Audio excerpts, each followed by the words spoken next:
what would be your advice to help somebody get under 10% body fat? What are some things they can do? What are some steps they could take? So, first thing I'll state is like for someone that has like a bunch of weight to lose and they want to get to 15%, you can give more general advice. Okay. If you're trying to push the echelon and get to 9-8%, you're going to push past the barrier of where you're comfortable, right? The leaner you are, the harder it is to lose The harder it is. And then like when you just are like, you know what, I'm going to eat more protein, I'm going to eat more fresh fruits, I'm going to fast, I'm going to lift weights, I'm going to walk, then your body might gravitate. If you do things right and you don't have like a binge eating personality, if you do things right, your body might gravitate to 12%. Maybe it's 14%, but it's somewhere around there. So if you want to get leaner, you're going to have to push through a little bit. Yeah. And so what I say is one. Well, hold on. Before you get into that, that's a really good point you made, because a lot of times people get to the barrier and they feel like, oh man, I just can't lose them more. They lost the first 50 pounds or 25 pounds super quick, but it's important for people to understand it. As you get leaner, it gets real difficult. Yeah, so I was glad you brought that up. It's a big difference that no one talks about. Losing 10 pounds from 16% body fat versus losing 10 pounds when you're 12% is a completely different game. I helped with this one guy I trained. He was obese. He lost 75 pounds in 75 days. But nobody's going to lose a pound a day if they're already super lean, right? No. It's impossible. But because he was so obese, the fat melts off. Right. But the leaner you get, the slower the fat loss happens. For sure. And and then also you can get a little bit more hungry, right? Because your body's wired for survival. So if you're trying to get to 5% body fat, your body, even if you're taking it slow, is going to say like you might find your T levels go down. You might find you get ravenous. You might find you get these certain effects. So we evolved to store fat for a reason, right? Your body wants to have a certain amount of fat. So like we're going against nature when we're getting super lean. You know what I'm saying? It's the simplest way to think about it is if we were our hunter-gatherer ancestors and you had 6% body fat and it was hard to find food for a few weeks, you're not going to fare. You're not going to fare very well compared to the guy that's got 16% or 12%. Those people didn't fucking pass their genes on. We are descendants of people who held enough body fat to make it through famines. Exactly. So if you want to get very, very lean, you have to at least know what your calories are. The idea of just kind of being like, let me just eat healthy food and walk and then lose 5 pounds, you can do that at a certain level. But when you're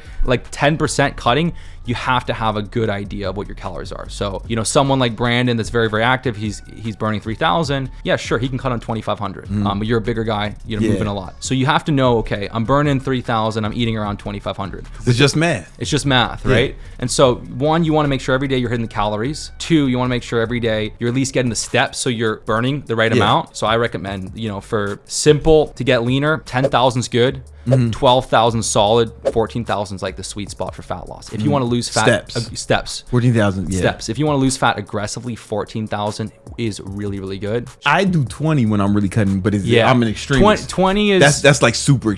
You can't give everyone that advice. I'll do 20,000 a couple days a week, and then maybe some days I'll do 12,000, but I kind of average the 14, 15,000 is like really good for aggressive fat loss. 20 fucks your shoes up. Yeah, and your fucking feet get blisters. Yeah, you need new shoes. There was one point I did 40, bro. Yeah, I needed new shoes and I had blisters. I did it. It was over the top. It takes like 10 minutes to do 1,000 steps. 40,000 is like 400 minutes of walking or something. There's this like road by the West Side Highway, and I would walk from 72nd Street all the way down to fucking Tribeca and back. I don't know how many blocks that is, man. It's over. That was part of it, you know. But honestly, my only advice would be the same thing you kind of told your mom is like, yes, get your steps in. 2, do the fast. I find that when you fast. It makes it easier to cut because you wake up, you fast, you almost get this positive reward where you complete something, you accomplish something. Oh, hey, I fasted at 3 p.m. You feel good. You're like, wow, I get to eat 2,500 calories. It's 3 o'clock and this is a lot of food. So it's kind of like a hack where you're like, wow. Like a lot of my clients at first would be like, wait, I can eat all of this? Yeah. And it's a lot. Instead of spreading it out through the day. Yeah, it's, oh my God, I can eat all this. So like it almost is like a bit of a hack. And when you fast every day, it's easier to kind of hit your calories. If you eat breakfast, sometimes you want to snack. And so when you fast, I do the first 5 hours. So if you're up at like 8 in the morning, go to 1 p.m. I do the 5 hours. If someone wants to do more, they can do more, but I find for me, simple thing for the average person is do the 5 hour fast. 5 hours after you wake up. After you wake up. Yeah, okay. I calculate it like that just because I find that like sometimes it's hard to finish eating the same time every night. Yeah. Maybe you came from a meeting, maybe you were at something and then you got home too late and it's after your fasting window, but you need to eat food. I think eat the food. It's like the calories is what's most important. But it's difficult to overeat in a shorter feeding window, right? If you fast for a big portion of the day, day, it's super difficult to overeat. Yeah, and sometimes when you really get dialed, you're cutting, you're fasting, you hit this point where your body doesn't really get as many cravings. Because a lot of hunger, what people think is hunger are cravings. Yeah. That most people, when like, oh, I want to eat, it's not their body saying, hey, I need food. It's actually their mind saying, hey, I need something to snack on. I need some entertainment. I need some fix. Or, you know, my mood is a little bit low, so I want to get like some dopamine. And so most times it's craving. So when you fast, you give yourself a break from that, and then you're like, okay, this is what hunger is. And then you kind of get dialed, you get into feeding your body really what it needs. And now you have so much control. Before you're controlled by food, now you have absolute control. Yeah, you have more control. You have a better relationship with food. So, it sounds like you're saying do the opposite of what most people do. Most people, they eat all day, little snacks. So it ends up being a lot of calories. But like you said earlier, if you get more active during the day, like more walks so you can burn more calories throughout the day, and then eat during a short window. Yeah. Whereas people will eat all day and then work out for a short window. It sounds like you're saying flip that on its head. That on its head, yeah. Start moving around throughout the day, walking more, get those 14,000 steps. Yeah, because you're not going to get that in one sitting most of it. Yeah, do a fast every day. Just hit your calories, get your steps in, and do a short fast. It's so easy to lean down. Now, of course, what you're going to have to do to maximize your physique is you have to lift weights. Lift weights, yeah. But, you know, I've done 2 days, but like 3 days I find for me is really the sweet spot. Lift weights 3 times a week. You don't have to go crazy, but the weights is important to actually tell your body to hold on to muscle tissue. You're going to hold on to the muscle, yeah. If we have Johnny here lose 20 pounds with just doing walking and diet, they're going to lose 10 pounds of muscle. Yeah, if they don't lift weights. If they don't lift weights. You got to tell your body that it needs to retain this muscle. Right, and imagine that. Imagine dieting for weeks and weeks and months to lose 20 pounds, and then, wait, what? 10 of it was muscle, 10 of it was fat? Yeah.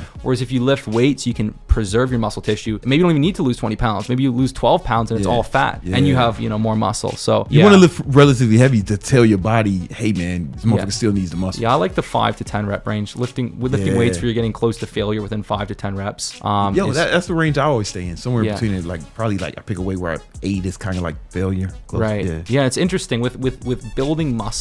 You really only get 5 effective stimulating reps from an exercise or from a set. So basically, if you're doing 20 reps, the first 15 is getting you to the reps that count. Yeah. Now, if you're doing 5 reps, every single rep counts. You know, and if you do 10, then it's like 1, 2, 5 gets you there. Now 6, 7, 8, 9, 10 kind of build the muscle. Yeah, that makes a lot of sense. So we just go straight to the good part. So if you want to go straight to the good part, you got to go heavy. You got to go heavy.